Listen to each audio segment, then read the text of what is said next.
તો 200 point Nifty up હતું growing trader મિત્રો આજના દિવસમાં એક્ઝેક્ટલી આપણે જે સપોર્ટ લેવલ કીધેલું હતું ત્યાંથી તમે જોઈ શકો છો 25,400 નું એક્ઝેક્ટ માર્કેટે મોર્નિંગમાં સપોર્ટ બનાવ્યો 372 થી ફટ કરતું વન વે માર્કેટ અપ ગયું તો આપણું આ ગ્રીન જે ઝોન વિડીયોમાં ડ્રો કરી દીધું હતું બહુ ઇમ્પોર્ટન્ટ છે અને એ પ્રૂવ કરી દીધું આજના રિવર્સલ ટ્રેન્ડ તો અપની સાઈડ તમે જોવા જાવ તો અપ સાઈડ આ ગેપ ફિલિંગ કરવા જઈ રહ્યું છે કે જે હેડ એન્ડ શોલ્ડર પેટર્ન હતી એનું બ્રેકઆઉટ હતું બરોબર અહીં મેં તમને લોકોને ડ્રો કરીને દીધેલું હતું કે હેડ એન્ડ શોલ્ડર પેટર્ન છે અહીંથી ઉપર રિટ્રેસ થઈને પડવું જોઈએ તો હેડ એન્ડ શોલ્ડર બનાવ્યું ફેક બ્રેકઆઉટ પ્રૂફ કર્યું તો જ અમે સાઈડ એન્ડ શોલ્ડર બનતું હોય છે મિત્રોને ત્યારબાદ આ ડાયરેક્ટલી ગેપ ડાઉન થયું હવે અપ સાઈડ આ ગેપ ફિલ કરવા જાય છે તો અત્યારે આપણે જોઈ લઈએ નિફ્ટી ક્યાં ટ્રેડ કરે તો કે 677 ને આપણું બંધ થયું છે 82 તો ફ્લેટ ઓપનિંગ દેખાડે બટ માઇનોર જેવું ગેપ અપ થશે અથવા ફ્લેટ ઓપનિંગ થશે તો હાયર પોસિબિલિટીઝ છે કે 800 ના લેવલ સુધી જશે તો આપણે આવતો દિવસ મતલબ કે કાલની એક્સપાયરી ધડાકેદાર હશે કે નહીં તો એની ઉપર ચર્ચા કરી લઈએ એની પહેલા આપણે જોવું પડે માર્કેટનું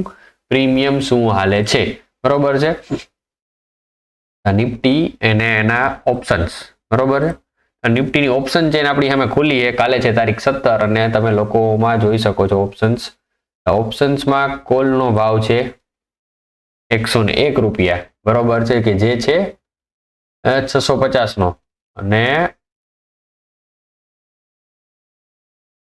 650 ના પુટનો ભાવ છે 61 રૂપિયા તો જ્યાં બંધ થયું છે માર્કેટ એમાંથી આપણે રિવર્સલી જોઈએ તો અહીંથી તમને લોકોને સમજાવું પ્રીમિયમ કેલ્ક્યુલેશન ફટાફટ આજે આ માર્કેટ બંધ હોય નિફ્ટી બંધ છે 682 26,000 નો આપણે પુટનો ભાવ કાઢીએ તો 26,000 માઇનસ 25,682 બરોબર છે 318 રૂપિયા પુટનો ભાવ હોવો જોઈએ તો કેટલો ભાવ છે એની જગ્યાએ આપણે જોઈએ 320 એક્ઝેક્ટલી તમે જોયું 5 થી 10 રૂપિયાનો ડિફરન્સ હંમેશા હાલશે તો પ્રીમિયમ થી હાલે છે pure premium in the money ની અંદર નથી આઉટ ઓફ ધ મની અથવા એટ ધ મની બરોબર છે આને ઇન ધ મની કહેવાય બરોબર છે પુટ સાઈડ થી આઉટ ઓફ ધ મની ની અંદર પણ પ્રીમિયમ નહીં હોય એટ ધ મની ની અંદર 60 રૂપિયાનું પ્રીમિયમ આપણને જોવા મળે જે ખુલતામાં કાલે 30 રૂપિયા જ વધશે એટલે પ્રીમિયમ પૂરેપૂરું મેલ્ટ થઈ જાય હવે અગેન જેને નથી સમજાણું એના માટે સમજાવી દઉં તો 25,000 ના પુટનો ભાવ જોઈ લ્યો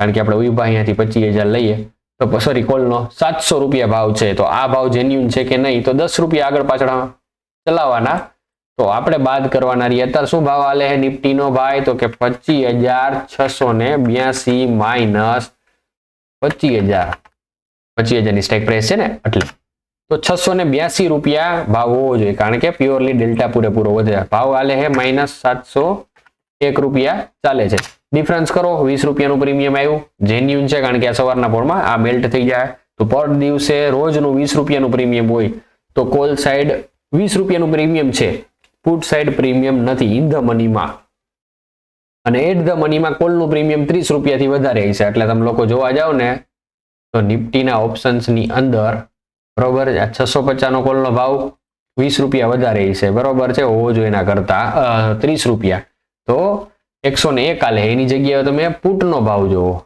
650 નો તો 60 રૂપિયા તો કાલા મેલ્ટ થઈ જાય 30 આમાંથી નોમાં વધશે 80 રૂપિયા એટલે એમાંથી 101 રૂપિયાનો એમાં ભાવ હાલે 30 રૂપિયા પ્રીમિયમ વધારે એટલે આમાં 30 ડિવાઇડ મેલ્ટ થાય એટલે 30 જ વધશે સમજાણું તો આનાથી શું ખબર પડે તો આનાથી ખબર પડે કે માર્કેટ રસાકસી કરે છે એક જગ્યાએ ઊભા માંગે વિધાઉટ પ્રીમિયમ માર્કેટ છે તો જે એટ ધ મની સ્ટ્રાઇક પ્રાઇસમાં પ્રીમિયમ વધ્યું એ પ્રીમિયમ પૂરું ઓપ્શન સેલર્સને ખાવું છે આના મતે માર્કેટમાં મારા હિસાબે 2:45 અથવા 3 વાગે એક મોટી મૂવ આવે ત્યાં સુધી માર્કેટ સાઇડ બેઝ તરીકે બિહેવ કરે તો કાલનું બિહેવિયર ઓપ્શનના ડેટા ઉપરથી હું તમારી એરે શેર કરું તો કાલનું બિહેવિયર માર્કેટ આટલામાં કાઢવા માંગે છે કે ભાઈ 26,000 ઉપર એને જ જાવ એટલે 25,800 આવશે અને ત્યાંથી ટ્રેન્ડ કરશે એટલામાં 25,700 એટલે આટલી રેન્જમાં સાઇડ બેઝ થઈ જવાની પોસિબિલિટીઝ રહેશે બરોબર છે ઓવરએલ્સ તેજી પકડવી હોય તો આપણને કઈ વાંધો નથી બટ હવે ટેકનિકલ બેઝ ઉપર આપણે વાત કરીએ કે ટેકનિકલ બેઝ ઉપર શું પોસિબિલિટીઝ દેખાય છે તો મેજરલી નિફ્ટી જો નિફ્ટીમાં ચર્ચા વધારે કરી કાલે એની એક્સપાયરી તો આપણું આ એનાલિસિસ તો એઝ ઇટ ઇઝ જ રહે કે જ્યારે આ લેવલ બ્રેક કરે ત્યારે આપણે એવી રીતે મંદીનો પ્લાન કરવાનો બરોબર આ કેન્ડલ્સ પણ તમને લોકોને ડ્રો કરીને દીધેલી છે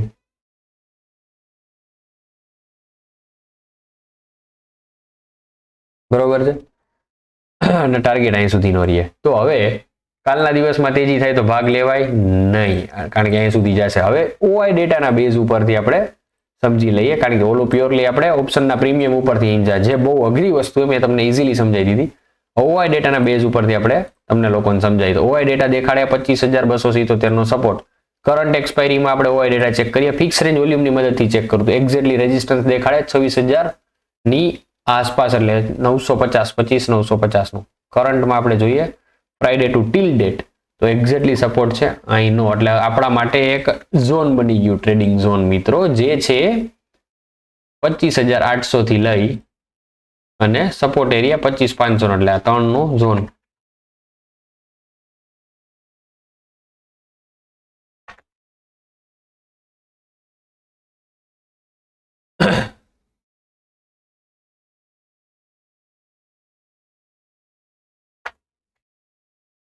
આને તમે નો ટ્રેડિંગ ઝોન કહી શકો, અથવા માર્કેટ ઇનડિસિઝન, મતલબ કે માર્કેટને ખ્યાલ નથી શું કરવું. નોર્મલી કે માર્કેટને ખ્યાલ છે જ, આટલામાં જઈને આટલામાં ટ્રેડ કરાવવાનું.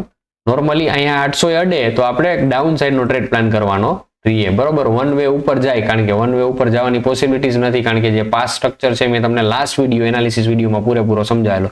તો કાલના દિવસમાં શું કરવાનું રહીએ? First, trading avoid. Second, resistance પાસે મિત્રો આપણને એટલે રેઝિસ્ટન્સ મતલબ કે આપણા માટે છે 25,800 નું લેવલ. એક્ઝેક્ટલી એનામાંથી આપણે 100 પોઈન્ટનો ઉપરની બાજુ એસએલ ગણીએ. અહીંયાથી કઈ રેડ કલરની કેન્ડલ બનાવીને પ્રાઇસ એક્શન બનાવતું હોય તો ઉપરની બાજુ 100 રૂપિયાનો એસએલ ને નીચેની બાજુ 100 નો ટાર્ગેટ લે.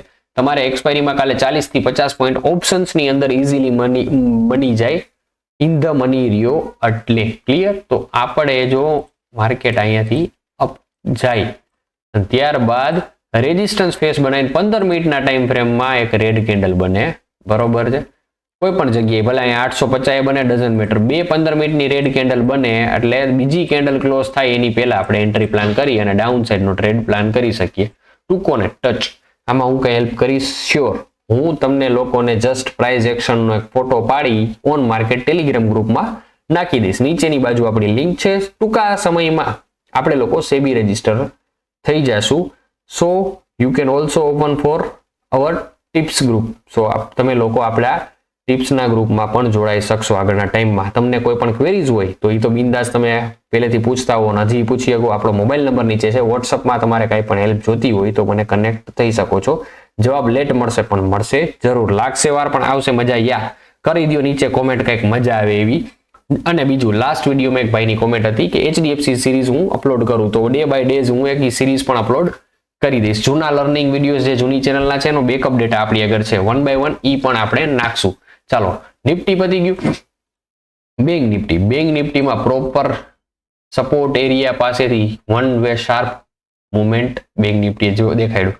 બટ આપણે બેંક નિફ્ટી ટ્રેડ નથી કરતા, પણ છતાંય જે લોકો ફ્યુચર્સ ટ્રેડ કરતા એના માટે સ્કાય ઇઝ લિમિટ. તો એવી રીતે ઓલમોસ્ટ 400 પોઈન્ટની ઉપરની બાજુ 61,400 બેંક નિફ્ટી પૂરું રહેશે કાલના દિવસ માટે.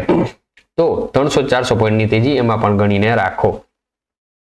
માર્કેટનો ઓવરઓલ વ્યૂ તો હું માર્કેટ પ્યોરલી ટ્રેડિંગ માટે હવે જોઈશ, નહીં કે ઇન્વેસ્ટમેન્ટ માટે આપણું માર્કેટ એઝ ઓફ નાવ નથી, કે એ કઈ શેર પણ લીધા જેવા નથી આ માર્કેટમાં. તમને ચોખ્ખી એક વાત કહી દઉં, ઇન્ડિયા વિક્સ તમે લોકો જોવા જાઓ તો ડે ટાઈમ ફ્રેમમાં ઇન્ડિયા વિક્સ ગ્રો થતો આપણને દેખાણો હોય. 8 વાળો ઇન્ડિયા વિક્સ છોડે જઈને આવ્યો ને ત્યારબાદ આપણી આગળ 11 થી 13 ની વચ્ચે રમે, એટલે સ્ટીલ ઓપ્શન બાયર માટે ઇન્ડિયા વિક્સ સારો છે.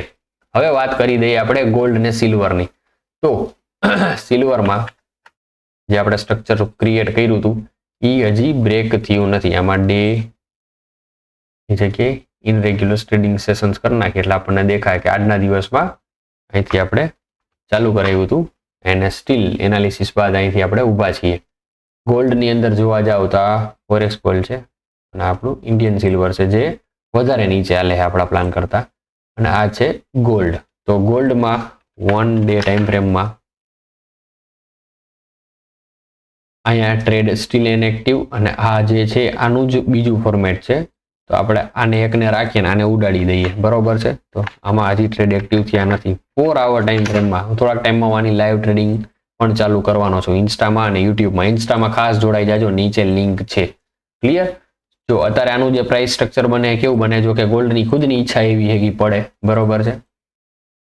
આ બનાવે છે કાઇન્ડ ઓફ, બોલો હાલો નીચે કોમેન્ટ કરી દો 1 2 3, વિડીયો પોઝ કરી કોમેન્ટ કરી દો કઈ ચાર્ટ પેટર્ન છે. પછી આની એક જ ચાર્ટ પેટર્નની બે અલગ અલગ રીત હું તમને સમજાવું, બરોબર. આ તમને લોકોને ચોખ્ખું દેખાય અસેન્ડિંગ ટ્રાયંગલ પેટર્ન, અને આ ઉપરની બાજુ બ્રેક થતું હોય છે.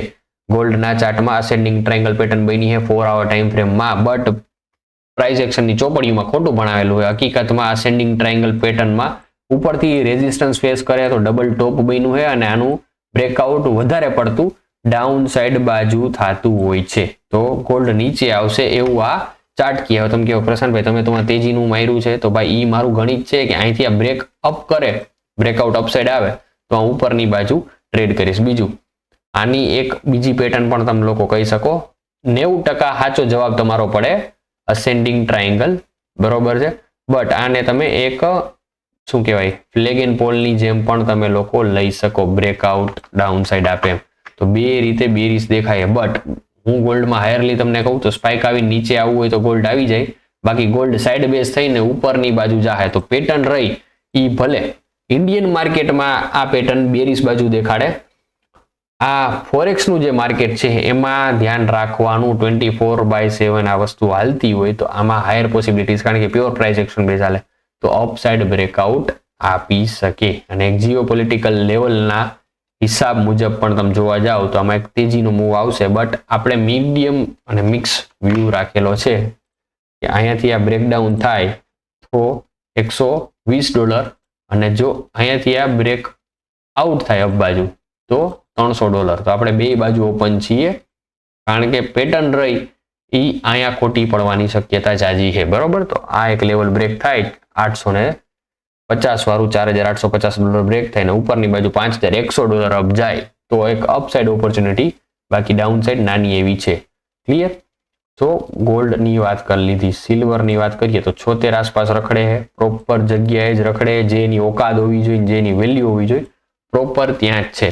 સો આજના એનાલિસિસમાં આટલું, મેન બધી વસ્તુ કવર કરી દીધી. આજના એનાલિસિસમાં તમને શું ગમ્યું એ નીચે કોમેન્ટ કરજો, જેથી કરીને પર્ટિક્યુલર નેક્સ્ટ ટાઈમ હું એની ઉપર વધારે ભાર દઈ શકું. મળીએ નેક્સ્ટ વિડીયોમાં. જય હિન્દ, જય ભારત.